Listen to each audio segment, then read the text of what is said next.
চলে এসেছি নতুন একটা ভিডিও নিয়ে। যারা জানো না তাদের উদ্দেশ্যে বলে রাখি, এই চ্যানেলের উদ্দেশ্য হলো মেমোরি ড্রয়িং এবং মেমোরি ড্রয়িং এর পাশাপাশি সেই ড্রয়িংটাকে কত সহজভাবে করা যায় তা দেখানো।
পুরো ভিডিওটা প্লিজ স্কিপ না করেই দেখুন এবং পুরো দেখার পর ভিডিওটা যদি আপনাদের ভালো লেগে থাকে তাহলে প্লিজ একটা সাবস্ক্রাইব করবেন এবং যদি ভালো লেগে না থাকে তাহলে প্লিজ ডিসলাইক করুন।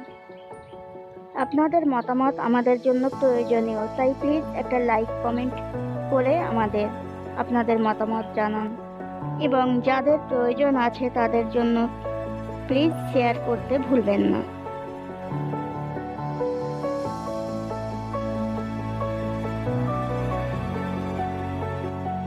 ড্রয়িং ক্লাস বা অন্য যে কোনো বিষয় জানার জন্য ডেসক্রিপশন বক্স চেক করুন।